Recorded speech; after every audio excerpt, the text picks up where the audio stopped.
Hello everybody and welcome to Storm Reads, and today I'm going to be doing my weekly wrap-up.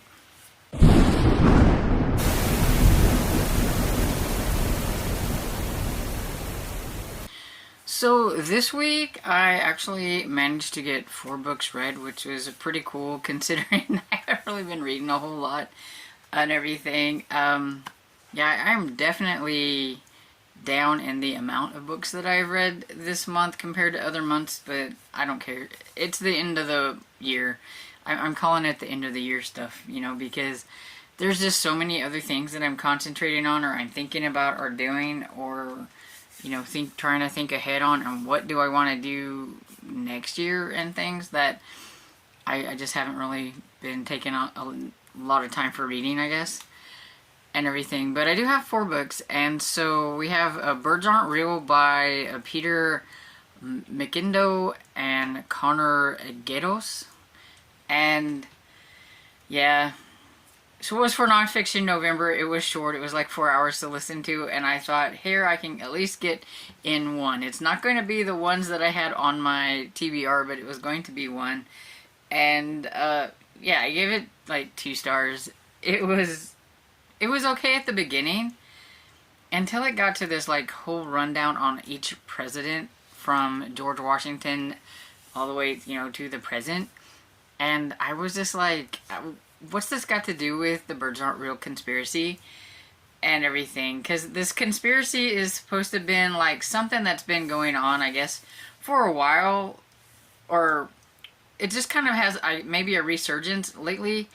It's kind of, I guess, maybe a younger generation conspiracy theory or whatever, but it goes back to like things that might have happened in, I think, around like the 60s, 50s and 60s and things like that, about the government removing a bunch of birds and then making a bunch of robot birds and like putting them out there so that the birds are spying on you and things. And it says, like, have you ever seen a baby pigeon? Like, if you're, in a big city where you see a lot of pigeons, because like around here you wouldn't see a lot of pigeons, but you have the stoops that they're on and everything, and a lot of like buildings and stuff like that. Have you ever seen a baby pigeon? And a lot of people are like, no, and it's like, that's because they come out of the factory as adults. So basically they're saying that the pigeons are spying on you and everything. And I did think the first part of it was interesting, learning about like the conspiracy and all that kind of stuff and everything. But then, like I said, after it got to like the presidential part, it was just like, I feel like this is filler.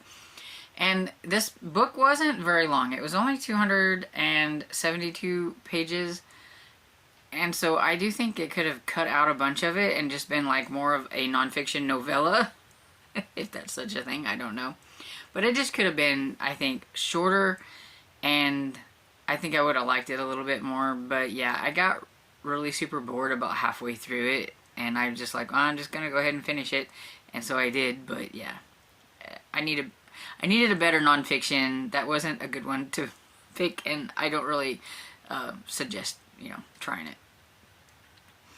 Then I listened to Death at a Scottish Christmas by Lucy Connolly, and this is the 3rd book in the Scottish Isle series.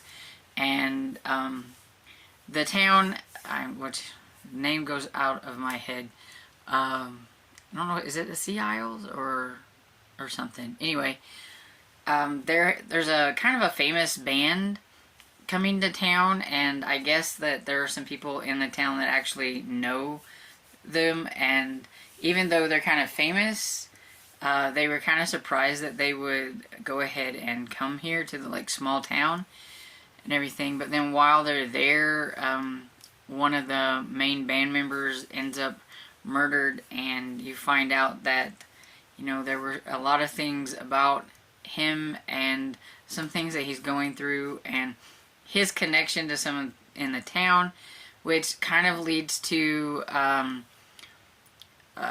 never can say his name right. Ewan. Anyway, the laird, and he's also the constable, and he doesn't like that guy that got killed, and they kind of have a little bit of a past. So another lady comes in to do the investigating and everything, and so he's kind of kicked to the curb a little bit in this one, but he's also kind of still there investigating, but he's just not the head investigator. And of course you've got M, who is the doctor slash medical examiner, because it is a small town, and so of course she has to meddle in everything and try to figure out what's going on, mainly because she doesn't like seeing Laird on the side, you know, because it's his town and he should be doing like this and everything, but she does want to make sure that, you know, everybody knows that he had nothing to do with anything and everything. And so yeah, it was cute. I really like this series. I don't think it was super Christmassy. That could have just been me, and I wasn't really paying that much attention. But I absolutely love the town. I love the small, like, town atmosphere, the people in the town, and how they kind of rally around each other. And it's like, it seems like the whole town is friends, and I just really like that, so it gets 5 stars. And then Fractured by Karen Slaughter. It's the second Will Trent book, and I'm buddy reading this with my friend Barb and everything, and we wanted to try to get another Will Trent book in to see if we were going to like it and want to continue reading the series, because we were both a little on the fence about the first one, and I'm like, we should try one and before the end of the year, that way we know going forward into like next year, maybe we'll like. And anyway, so this one, they're always kind of gritty and everything, and this one has at the beginning, like right off the bat, you have a murdered teen, and the mother comes home and she panics because she sees the teen. She thinks it's her daughter, and there's a guy over the top of her, and he starts coming towards her. Well, you would automatically think something bad and everything, and she wrestles with him and tries to get, even though he's trying to tell her something, she's, you know, got the adrenaline going and everything, and she ends up, you know, kind of strangling him and everything and stuff. And it was like, oh, this is weird. But then it's like, so now what's going on in this? You got this teen who is dead, but it's not her daughter. It's her friend. And so where's the daughter? And so that's like what this whole thing is about, trying to figure out what was going on with, like, why is the friend and the boy that was there, and what was going on with all this, and what does it have to do with their daughter, and where their daughter is. Was the daughter kidnapped, or is the daughter run off? Has, you know, and all these things. And Will is a different kind of character, and he's teamed up with Faith in this one. And I liked Faith. I thought she was pretty cool. I think Will Trent is an interesting character in the fact that he is a policeman. I mean, he's a detective or whatever, and how on earth did he work his way up to that? And he can't read. And so how does he do his reports? And he's always afraid somebody's going to find out, you know, that he has this problem and everything, and that it's going to end up ruining what he's got going on and everything. And I just thought that was kind of an interesting, you know, for a police detective. I don't know if I remember them touching on that so much in the first book, but it's been like a year and everything. I just don't remember that part, but I do think that's kind of an interesting concept for a police detective. And because he sees things a lot differently, because he has to rely on other things besides being able to read what's on the page and everything. So it's kind of cool. And I like this one a lot better than the first one, and I gave it 4 stars. And then my last one was, it came in on my Libby, and I kind of wanted to read this one. And so I just like, you know what, I'm already gone rogue and I'm not even reading half of the books that I had on my TBR, so why not? And this one is called Love and Other Conspiracies by Mallory Marlowe. This is a debut novel from this author. She has another one coming out, I see, next year, so I may check that one out because I did enjoy this one. It was a bit millennial for me. The tattoos and bearded guy and the girl with blue hair and everything, but all of that aside and everything, because I'm not really big on tattoos and all that kind of thing, it was cute. And this one, I would say if you like X-Files, because you like the banter between Mulder and Scully, because one's a believer and one's a skeptic, then you would like this series probably a lot for that. Because yes, it is about a girl who she's a producer of web stories, but she thought she was gonna get like laid off, but then she ends up being given a chance. She has to come up with an idea by like the end of the week or whatever, and if she does and if they like it,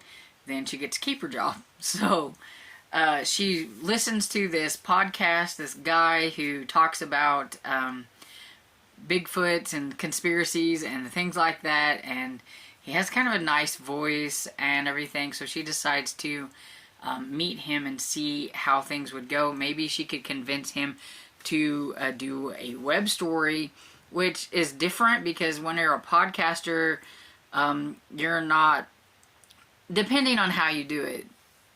I'm guessing his was just mainly his voice and you didn't see him and everything, but then doing the web story, he actually had to be seen and had a camera in front of his face, so it was a lot different. And so when they were trying to practice it and everything, he wasn't doing a very good job, and her boss comes in and she panics, and since she's a skeptic anyway, and she knew kind of how to rile him up a little bit because of that, so she starts kind of bantering with him about things.